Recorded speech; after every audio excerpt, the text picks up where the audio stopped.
The hangar of the Alliance base was alive with the constant rumble of engines and the hiss of welding torches. The smell of oil and ozone clung to the air as mechanics hurried across the vast floor carrying tools and shouting orders. Above the chaos stood sleek starfighters resting like predators between hunts. Each ship was a symbol of power and pride among the crew. Working tirelessly was Samuel Brennan, a human mechanic with broad shoulders and tired eyes. His coveralls were stained with grease, his hands rough from years of labor, yet his movements carried precision and care. He was a kind of man who rarely spoke, but whose silence commanded respect. Every bolt he tightened, every panel he polished, carried not only duty, but love. Samuel had lost his son Tommy in the Battle of Kepler Station. The boy had been only 19, a pilot full of hope and fire. He had flown straight into the jaws of death to save his squadron, sacrificing himself to destroy an enemy cruiser Samuel had never forgiven.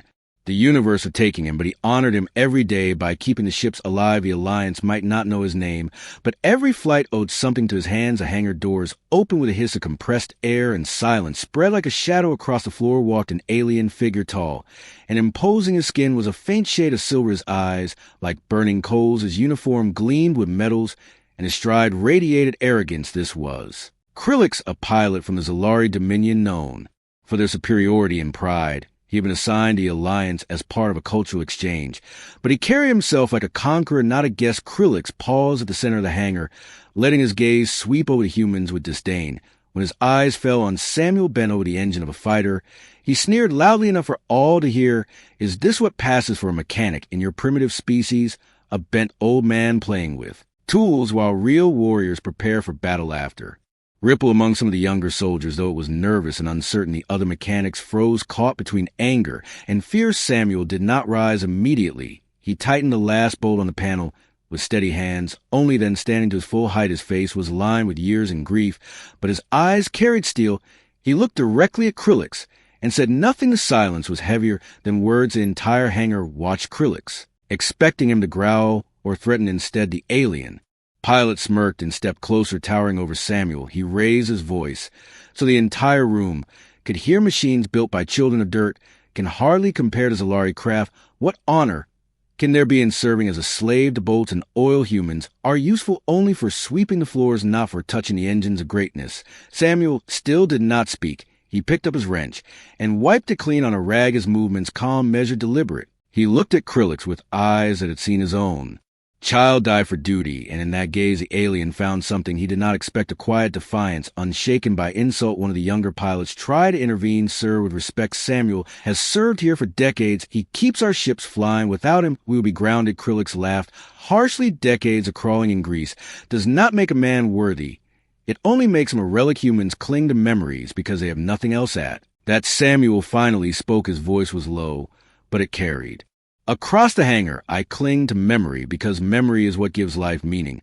Without it, you are nothing but an empty machine." The room fell silent at his words. Krillix stared at him, caught off guard by the calmness with which they were spoken, but arrogance burned stronger than doubt. Krillix leaned in close, his breast sharp, his voice dripped contempt. "Perhaps one day your kind will understand honor. Until then, stay out of the way of those born to carry it." He turned away, his cloak swaying as if to end the moment with triumph. Samuel watched him go, his jaw tight, but his spirit unbroken. He turned back to the fighter, pressing his hand against his hull. The ship hummed gently beneath his touch, as if it too recognized the insult and refused to accept it. Samuel whispered softly words no one else could hear. "This is for you, Tommy. Every bolt I tighten, every insult I bear is for you." In the quiet after the confrontation, humans in the hangar exchanged looks of admiration. Some nodded subtly toward Samuel, acknowledging the strength he had shown. Others whispered about Krillix's arrogance, wondering how long the Alliance could endure such a presence. Admiral Hawthorne, the human commander of the base, had seen the scene from above. His face remained expressionless, but his mind was already turning. He knew disrespect like this could fracture the fragile Alliance later. That evening, Samuel walked alone through the dim corridors of the base. He entered a small chamber at the far end, a place few visited. Inside rested a single fighter, untouched since the Battle of Kepler. Its wings bore scorch marks. Its hull carried the scars of fire. It had belonged to Tommy. His name was painted faintly on the side. Samuel placed his hand on the ship, his eyes closing. He remembered the day Tommy left full of fire and laughter, promising he would return. He remembered the silence that followed the battle, and the moment he was told his son had died. He remembered standing alone in this very hangar, with nothing left but a broken ship. He whispered to the fighter, I will keep your memory alive. They may not write your name in their books, but I will carve it into every star with my hands. What Samuel did not know was that Krillix had followed out of curiosity. The alien pilot watched unseen from the shadows. He saw the old mechanic speaking to the ruined ship, saw the pain etched into his face. He felt something stir. Within him a flicker of discomfort. He turned away, quickly unwilling to admit the sight unsettled him. Next morning the hangar was alive again with routine, but tension lingered. Krillix strutted across the floor, barking orders at the younger mechanics, treating them as servants. Samuel worked silently, ignoring the jeers. Yet even as Krillix mocked him, something in his tone was less sharp than before, as though doubt gnawed at the edges of his arrogance. Admiral Hawthorne summoned Krillix to his office. His voice was calm, but firm. Your behavior yesterday was unacceptable. This alliance is fragile, and you insulted one of our most valued crewmen. Krillix, scoffing mechanic, is hardly valuable. Hawthorne leaned forward, eyes narrow. That mechanic saved more pilots than your pride ever will. You will spend the next 6 weeks under his supervision. You will learn from him, or you'll be sent back in disgrace. Krillix's eyes flared with anger, but he could not refuse without a word. He saluted stiffly and turned away. When Samuel was told, he accepted without surprise. His only response was a quiet nod. He knew the weeks ahead would be difficult, but he also knew the sea of arrogance could be worn down by the tide of patience. Thus began the strange pairing of the arrogant Zalari pilot and the grieving human mechanic. The hangar buzzed with whispers. As word spread, some bet Krillix would break Samuel. Others believed Samuel's silence would win an end. The stage was set for a lesson neither expected, and so the first chapter closed with tension hanging heavy in the air. Samuel stood at his son's memorial ship that evening, whispering, as always, I will not fail you, Tommy. Tomorrow the work begins again. The first morning of training began with the hangar already alive with sparks and the hum of engines. Samuel arrived early. As always, his hands steady, his mind focused. He had already checked the tools twice and cleaned the workbench. When Krillix entered the hangar, the air seemed to stiffen. He walked with that same swagger, his silver eyes scanning the humans with disdain. He stopped before Samuel, folding his arms and sneering. So this is the great teacher, man who smells of grease and sorrow. Samuel did not respond. He simply handed Krillix a wrench and pointed to the engine of a fighter. Krillix frowned. What is this? Samuel said quietly. Work begins. The alien pilot scoffed loudly enough for others to hear. Do you expect me to crawl inside a machine like a servant? I was born to command, not to tighten bolts. Samuel looked at him steady and calm. My son died in one of these machines. He gave his life so others could live. If you think this work is beneath you, then you know nothing of honor. For a moment Krillix froze, caught off guard by the quiet force of the words. He covered his hesitation with a laugh, but the sound rang hollow. He took the wrench and climbed reluctantly into the maintenance hatch. The other mechanics watched silently, some hiding smiles, as the proud pilot struggled with basic tasks. His hands were clumsy, his grip wrong. Samuel corrected him once, without anger, simply showing the right angle. Hours passed. Krillix grew frustrated, sweat dripping as he forced parts into place. He cursed in his native tongue, growling at the stubborn bolt. Samuel remained patient, guiding him with few words. Each correction was simple, direct, never mocking. By the end of the day, Krillix was exhausted, his uniform stained with grease. His arrogance had not broken, but cracks had begun to form. That night, Samuel returned, as always, a memorial fighter.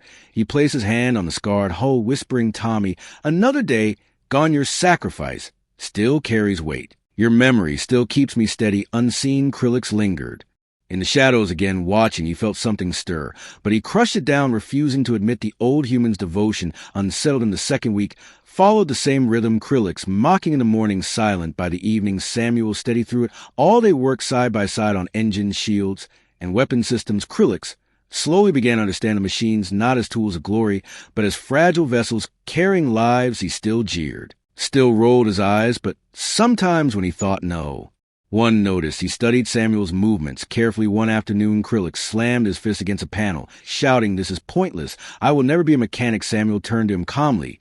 You are not learning to be a mechanic. You are learning respect. Every ship you fly is kept alive by hands like mine.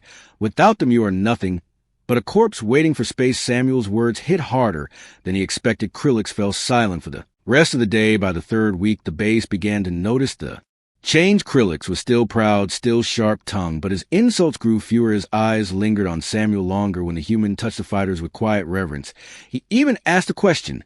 Once, what was your son's name? Samuel paused and answered, Tommy. He was 19.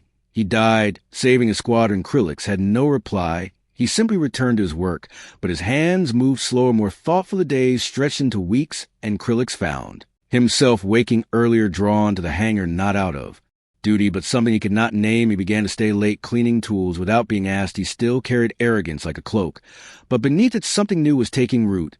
One evening, Samuel noticed him staring at the memorial fighter Krillix, asked in a low voice, "Why do you return to this broken shell every night?" Samuel placed a hand on the scarred hull. "Because it is not broken to me, it is my son's voice, it is my promise." Krillix did not mock. He only stared silently at the ship as if seeing it for the first time. By the end of the fourth week, Krillix's laughter at the humans had faded. His pride remained, but was quieter. Samuel's patience had worn grooves in his arrogance. Each day was a battle not of fists or fire, but of endurance and quiet strength.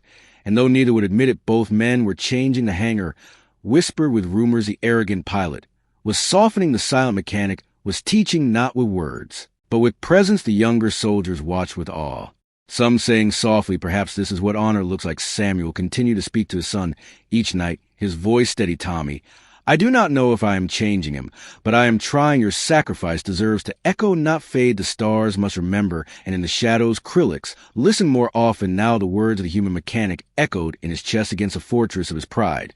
He began to wonder if perhaps honor was not something born, but something earned. The second chapter closed not with a clash, but with a fragile silence, a silence filled with the weight of memory, and the first sparks of respect. The fifth week began with the hangar alive. Under the glow of morning light, engines rumbled, tools clanged, voices echoed through the vast chamber. But for the first time, Krillix did not stride across the floor with laughter or sneers. He walked with slower steps, eyes watching Samuel closely. The human mechanic stood at his bench, tightening a coil, his face calm as always, his hands steady as stone. Krillix cleared his throat awkwardly. "What is the purpose of this part?" he asked. Samuel glanced at him, then explained with patience. "It balances the power feed. Without it, the ship shakes apart in combat." Krillix frowned. "I never considered what keeps the machine from tearing itself apart." Samuel replied quietly, "That is the point. You fly thinking of glory. I work thinking of survival." That night, Krillix did not leave when the work was done. He followed Samuel again to the memorial fighter. Samuel placed his hand on the scorched hull and whispered, "Tommy, another day gone, another lesson taught. May your sacrifice guide me still." Krillix stood in the shadows, hearing the name again. He felt a tightness in his chest. He stepped forward slowly and asked it was Tommy. Samuel turned his head, eyes sharp, "But not unkind, my son." He was 19. He gave his life at Kepler Station to save his squadron. Krillix blinked, taken aback.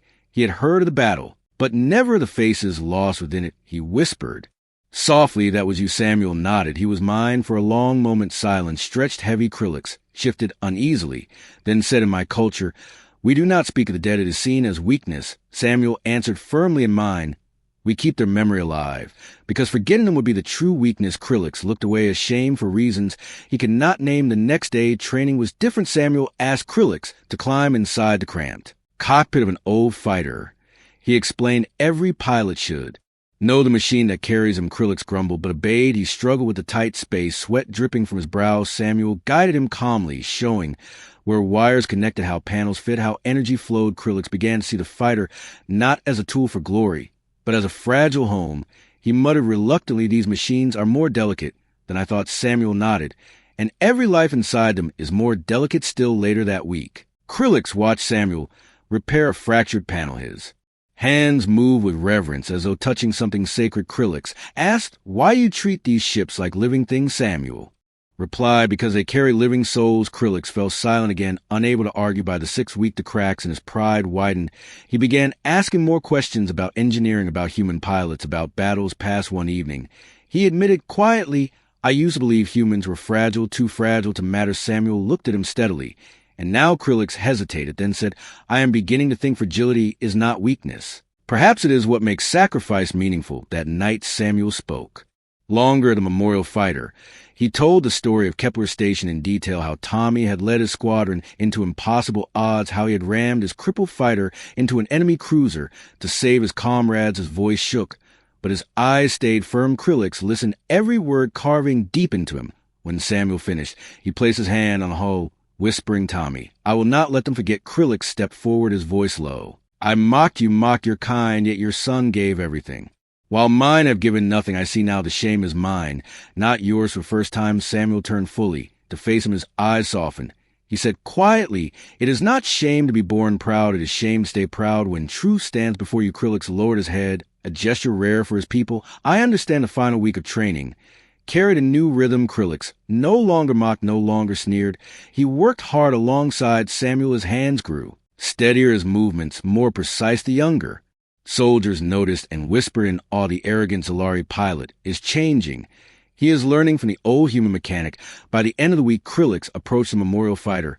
Without hiding, he placed his hand lightly on the scarred hull and said softly, "I do not know your son, but I honor him." Samuel watched in silence, his heart heavy with pride and grief. The third chapter closed not with insult or laughter, but with respect, fragile yet real. The arrogant pilot had begun to see the truth. The human mechanic had taught not with speeches, but with patience and memory, and somewhere in the silence between them a bond was forming. The final week began with a stillness. In the hangar, the roar of engines and the clang of tools filled the air as always, yet something deeper had shifted. Krillix no longer carried himself like a conqueror strutting across the floor. He walked beside Samuel without mockery, without sneers. His eyes no longer burned with arrogance, but with something new, respect and perhaps even humility. On the first morning, Samuel handed him a wrench. Without a word, Krillix took it without protest and began tightening bolts. His movements were slower, but carefully. Younger mechanics exchanged glances, some whispering. The Zalari pilot is learning. Samuel said nothing. He simply guided Krillix with calm patience, as he had from the start. That evening, Krillix followed Samuel to the memorial fighter openly. This time, Samuel rested his hand on the scarred hull, whispering, "Tommy, another day gone, but your name still lives." Krillix stepped forward and placed his own hand beside Samuel's. He said quietly, "I mocked you once before everyone. I told you humans were weak, but your son showed a strength my people have never known. His sacrifice was greater than my pride." Samuel turned his head, eyes steady. "You finally see." Krillix nodded. "Yes, I see." The next day, Admiral Hawthorne inspected the hangar. He watched silently as Krillix worked side by side with Samuel. His voice was softer than usual when he spoke to the alien pilot. "You came here arrogant and blind. Now you stand humbled. What have you learned?" Krillix answered with honesty. "I learned that honor is not born from medals or strength. It is born from sacrifice, from memory, from love." Hawthorne nodded, then looked at Samuel. His eyes carried gratitude. "You have done more in 6 weeks than any council or commander could have done." Samuel replied quietly, "I only showed him the truth. The rest was his choice." That night, Krillix sought Samuel out. He stood before the old mechanic and said, "I will return to my people soon. They expect stories of my triumph. They expect me to speak of my skill, my pride, my victories. But I will not give them that. Instead, I will tell them of your son. I will tell them of Tommy. I will tell them of the human mechanic who taught me what honor truly means." Samuel's throat tightened, but he did not look away. He said softly, "Then his memory will live among the stars." Krillix bowed his head, a gesture rare for a Zalari warrior. "I will carry it." On the final morning of training, the hangar gathered to watch Krillix's departure. He stood tall, yet not arrogant. He turned to Samuel in front of them all and spoke loudly enough for every ear to hear. "I came here believing humans were weak. I leave knowing they're strong, not because of power, but because of sacrifice. I insulted this man before you all, but now I honor him. He is more than a mechanic. He is a guardian of memory and a teacher of honor." The hangar erupted in silence deeper than applause. Soldiers and mechanics alike felt the weight of his words. Samuel stood still, his eyes glistening with unshed tears. He only nodded once, firm and steady. Krillix boarded his fighter, but before leaving he saluted, not in the Zalari fashion, but in the human way, a hand to his brow, a gesture of respect. Samuel returned the salute, his heart heavy with pride, when the engines roared and the ship lifted into the sky. The hangar remained quiet. Samuel walked once more to the memorial fighter. He placed his hand on the scarred hull, whispering, "Tommy, your name will not fade. It will live among the stars, through voices you never knew." He smiled faintly for the first time in years, and stood taller than he had since the day of Kepler Station. Far above in the black of space, Krillix guided his fighter home, his thoughts heavy with memory. He whispered into the silence, "Humans are not weak. They are the strongest of us all." He knew his people would scoff, some would laugh, some would rage, but he would speak anyway, because truth was heavier than pride. And so the story closed with an old mechanic and an alien pilot, both forever changed. One had carried grief like armor, the other arrogance like a weapon. Together they found a new kind of honor, not born of strength, but of sacrifice, not written in books, but carved into memory. And somewhere in the stars, the name Tommy Brennan began to live again, carried not only by his father, but by a warrior who once mocked and now remembered.